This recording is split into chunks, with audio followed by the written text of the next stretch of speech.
Bapak, Ibu, saudara-saudaraku yang kekasih di dalam Tuhan, salam sejahtera bagi Bapak, Ibu, saudara-saudara sekalian. Semoga semua dalam keadaan baik pada hari ini. Dari Karawang, saya menyapa Bapak, Ibu, saudara-saudara sekalian. Kita bersama-sama akan mendengarkan dan merenungkan akan firman Tuhan. Firman Tuhan yang saya persiapkan pada kesempatan ini untuk kita baca, kita renungkan.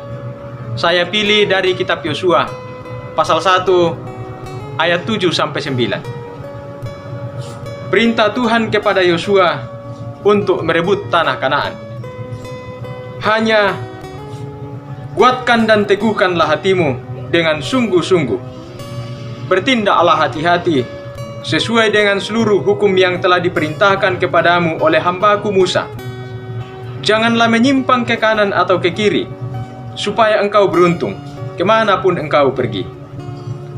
Janganlah engkau lupa memperkatakan kitab Taurat ini, tetapi renungkanlah itu siang dan malam, supaya engkau bertindak hati-hati sesuai dengan segala yang tertulis di dalamnya. Sebab dengan demikian perjalananmu akan berhasil dan engkau akan beruntung. Bukankah telah kuperintahkan kepadamu, kuatkan dan teguhkanlah hatimu. Janganlah kecut dan tawar hati, sebab Tuhan Allahmu menyertai engkau kemanapun engkau pergi. Amin firman Tuhan. Berbahagialah kita yang pada kesempatan ini mendapatkan kesempatan yang baik untuk mendengarkan dan merenungkan firman Tuhan. Terlebih ketika kita memelihara firman ini dan melakukannya di dalam kehidupan kita hari lepas hari. Bapak, Ibu, saudara-saudara yang terkasih, firman Tuhan ini akan kita renungkan bersama di bawah tuntunan tema klaim milik pusaka. Klaim milik pusaka. Bapak, Ibu, saudara-saudaraku yang kekasih, kata klaim atau mengklaim lazim kita gunakan pada suatu pengakuan kepemilikan terhadap sesuatu yang kita anggap bahwa itu adalah milik kita.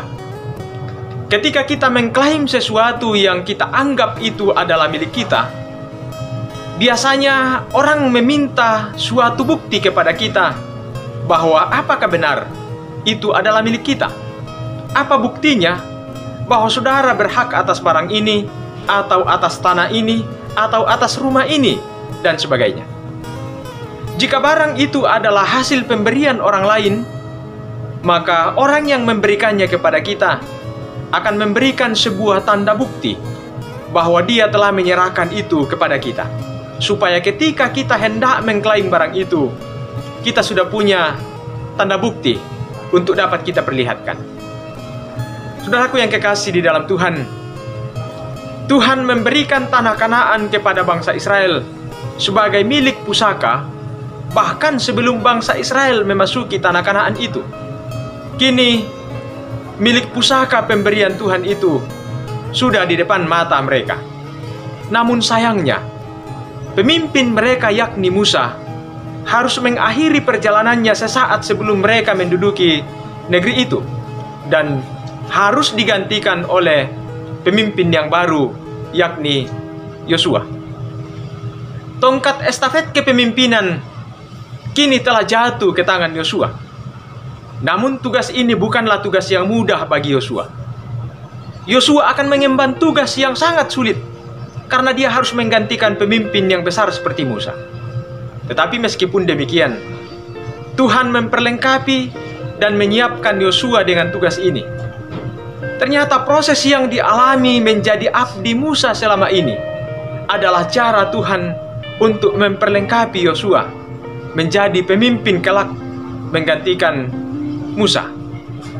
Di awal kepemimpinan Yosua ini, Allah meneguhkan Yosua dengan berfirman. Berkali-kali Tuhan mengatakan kepada Yosua, kuatkan dan teguhkanlah hatimu. Tuhan mengerti keterbatasan manusia. Tuhan mengerti keterbatasan Yosua, apalagi untuk menghadapi rintangan-rintangan yang teramat besar yang sudah menanti di depan mata. Umatnya tidak akan sanggup melakukannya, umatnya tidak akan sanggup menghadapinya tanpa kekuatan yang daripada Tuhan. Karena itu, andalan satu-satunya adalah Tuhan. maka milik pusaka itu hanya dapat diklaim dengan ketaatan beriman kepada Tuhan. Keberhasilan hanya dapat diraih dengan tunduk kepada perintah Tuhan, yakni ketetapan-ketetapan Taurat yang telah diberikan oleh Tuhan kepada bangsa Israel melalui Musa. Tuhan katakan, "Janganlah engkau menyimpang ke kanan atau ke kiri, supaya engkau beruntung. Dan janganlah lupa memperkatakan Taurat ini, serta merenungkan itu siang dan malam." Supaya apa?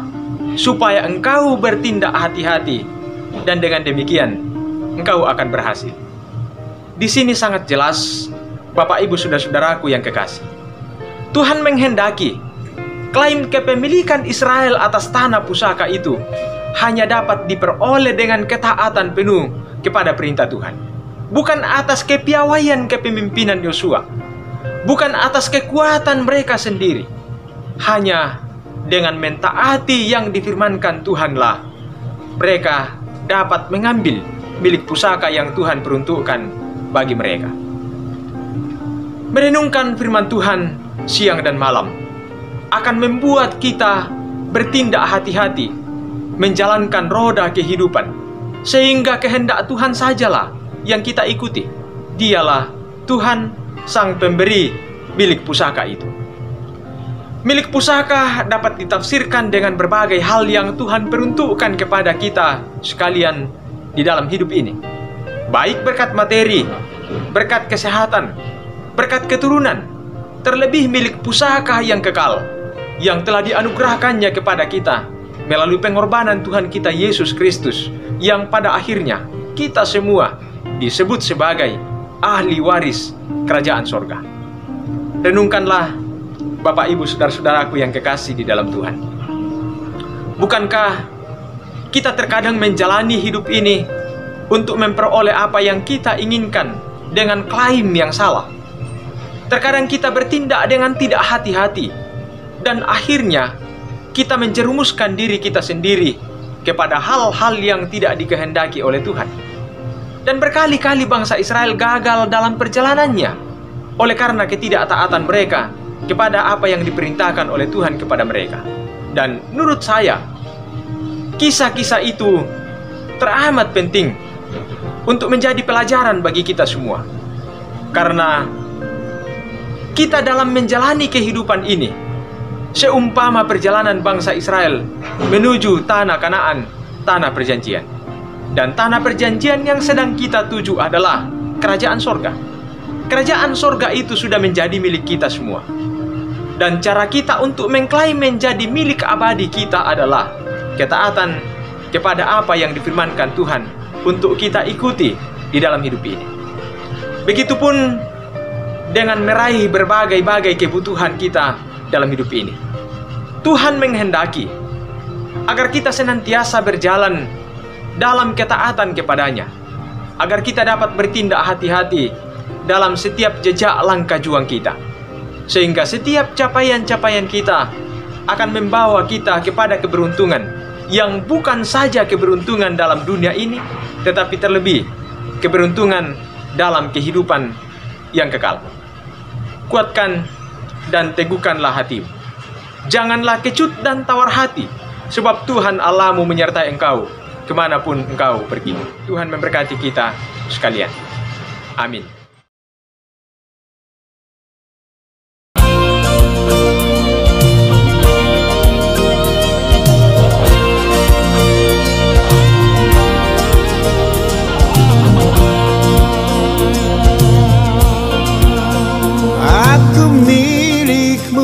Yesus Tuhanku, ku dengar suara-Mu.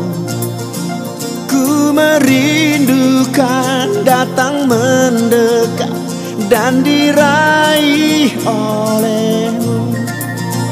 Raih daku dan dekatkanlah pada kaki salib-Mu. Raih daku, raih dan dekatkanlah ke sisi-Mu Tuhanku. Marilah kita berdoa.